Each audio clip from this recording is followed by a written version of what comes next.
ស្ដីថ្ងៃនេះយើងយកជំងឺមួយប្រភេទទៀតគឺជំងឺហឺត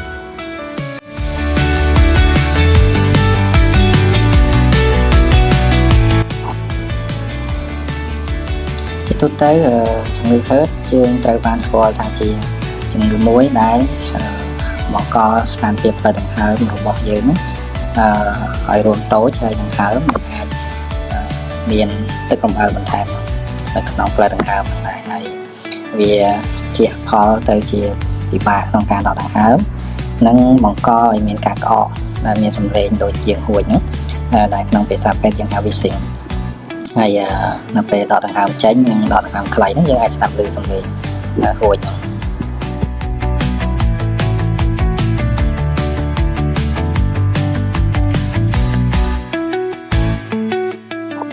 សម្រាប់មនុស្សមួយចំនួនជំងឺហឺតហ្នឹងវា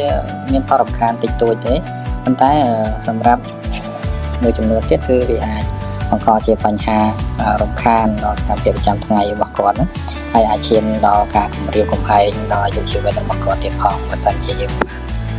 ដឹងនិងបានព្យាបាលឲ្យបានត្រឹមត្រូវ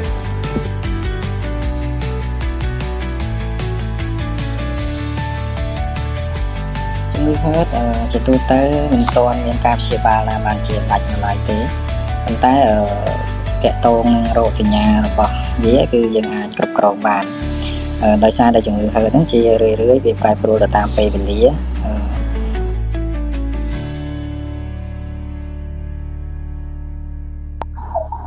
ហើយវាជារឿងចាំបាច់មួយដែលយើងត្រូវតាមដានសញ្ញានិងរោគសញ្ញារបស់វាដើម្បីការព្យាបាលរបស់យើងហ្នឹងទទួលបានជោគជ័យនិងទាន់ពេលវេលាអញ្ចឹងបើសិនជាយើងបានតាមដានទាន់ពេលវេលាមានសញ្ញាណាមួយដែលមិនប្រក្រតីដែលអាចឈានទៅរកភាពធ្ងន់ធ្ងរហ្នឹងគឺយើងត្រូវតែញ៉ាំទៅពិភាក្សាជាមួយគ្រូពេទ្យឲ្យបានទាន់ពេលវេលា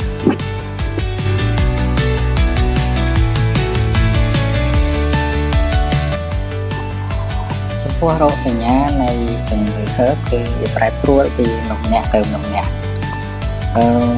អ្នកជំងឺអាចនឹងទទួលបានការវាយប្រហារពីជំងឺឬមួយធ្វើទុកពីរោគសញ្ញានៃជំងឺហឺតហ្នឹងញឹកញាប់ហើយមានរោគសញ្ញានៅពេលណាមួយជាលក្ខដូចជាពេលធ្វើលំហាត់ប្រាណឬពេលមានរោគសញ្ញាគឺគ្រប់ពេលតែម្ដងសញ្ញានៃជំងឺហឺតមានដូចជាដង្ហើមខ្លីឈឺទ្រូងតឹងទ្រូងមានសំឡេងឈួចឬយើងហៅថាសំឡេង wheezing ហ្នឹងពេលដកដង្ហើមចេញដែលជាសញ្ញាមួយដែលតែងតែកើតជាទូទៅនៃជំងឺហឺតចំពោះកុមារបញ្ហានៃការគេងដែលបណ្ដាលមកពីការដកដង្ហើមខ្លីក្អកនិងពិបាកនៅក្នុងការដកដង្ហើមអាចមានការវាយប្រហារនៃការក្អកឬដកដង្ហើមដែលកាន់តែក្រក់ទៅដោយមានរោគផ្លូវដង្ហើមឬយើងហៅថា respiratory virus ហ្នឹងដូចជាពពួក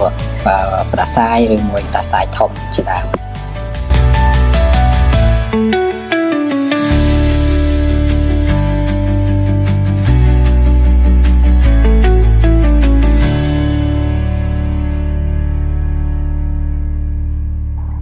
សញ្ញាដែល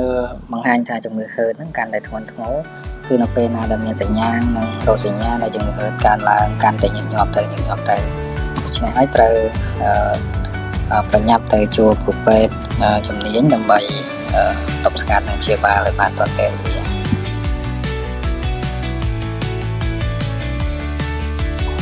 ចំពោះមូលហេតុនៃជំងឺហឺតហ្នឹងគឺការធ្វើទុកនៃជំងឺហឺតអាចបង្កដោយសារតែការបរិភោគអាហារប្រភេទខ្លះដែលអ្នកជំងឺគាត់ប្រតិកម្មការដកដង្ហើមចូលនៅវត្ថុដែលមនុស្សមានអាឡែស៊ីជាមួយជាដើមចំពោះកុមារតូចជំងឺហឺតចាប់ផ្ដើមធ្វើទុកដោយសារតែគាត់មានជំងឺគ្រុនផ្ដាសាយ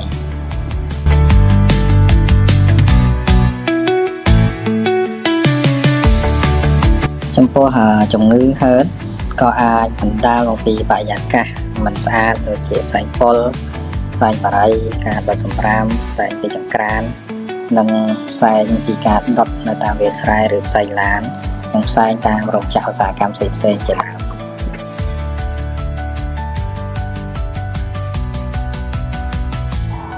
វិធីសាស្ត្រនៅក្នុងការបង្ការជំងឺ HERD គឺមនុស្សដែលមានជំងឺ HERD គឺគួរតែជៀសវាងបរិភោគអាហារណាដែលធ្វើឲ្យគាត់មានប្រតិកម្មឬការដកដង្ហើមចូលនៅសារធាតុណាដែលបណ្ដាលឲ្យជំងឺ HERD របស់គាត់នេះធ្វើទុក្ខចំពោះផ្ទះឬកន្លែងធ្វើការត្រូវតែរក្សាភាពស្អាតជានិច្ចហើយកុំឲ្យមានមាន់ឬសត្វផ្សេងៗចូលទៅក្នុងផ្ទះរបស់គាត់ចំពោះកម្រាលពូកគឺយើងត្រូវហាលថ្ងៃឲ្យបានស្ងួតល្អកុំឲ្យមានភាពសើមឬមួយជាប់ក្លិននៅពេលដែលយើងហាលថ្ងៃមិនបានស្ងួតល្អណា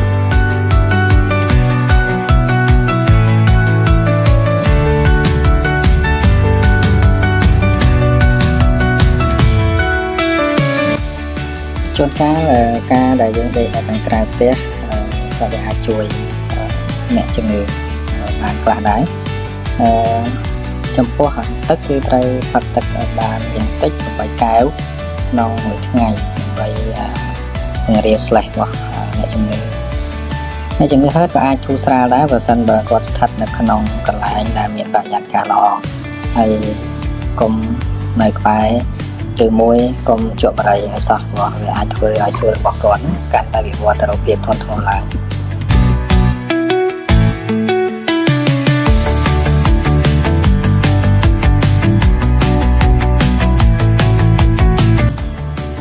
អន្តរកម្មថែទាំគឺសំខាន់ផងដែរក្នុងការព្យាបាលនិងការទប់ស្កាត់ការវិវត្តទៅមុខរបស់ជំងឺ HERD ហ្នឹងជាក់ស្ដែងការគ្រប់គ្រងថ្នាំរបស់អ្នកជំងឺដូចជាពពួកថ្នាំពង្រាយតោងសួតហ្នឹងគឺយើងត្រូវផ្ដល់ឲ្យបានត្រឹមត្រូវតាមវិជ្ជាទៀងទាត់តាមម៉ោងដែលត្រូវផ្ដល់ដូចជាថ្នាំពពួក Albuterol ហើយថ្នាំ corticosteroid ហ្នឹងឬមួយយើងហៅថា corticosteroid ហ្នឹងដើម្បីកាត់បន្ថយការរលាកស្ថានភាពអ្នកជំងឺគួរតែដាក់គាត់នៅក្នុងស្ថានភាពមួយដែលជាស្ថានភាព semi-fuller ឬស្ថានភាពពាក់កណ្ដាលអង្គុយហ្នឹងដើម្បីជំរុញឲ្យតោងសួតរបស់គាត់ហ្នឹងដំណើរការឬមួយរីករួមបានល្អមួយទៀតដែលសំខាន់នោះគឺការគ្រប់គ្រងទៅលើផ្លូវអារម្មណ៍របស់គាត់បើសិនជាករណីគាត់គ្រប់គ្រងមិនបានល្អទេវាអាចធ្វើរោគសញ្ញាហ្នឹងកាន់តែអាក្រក់ទៅ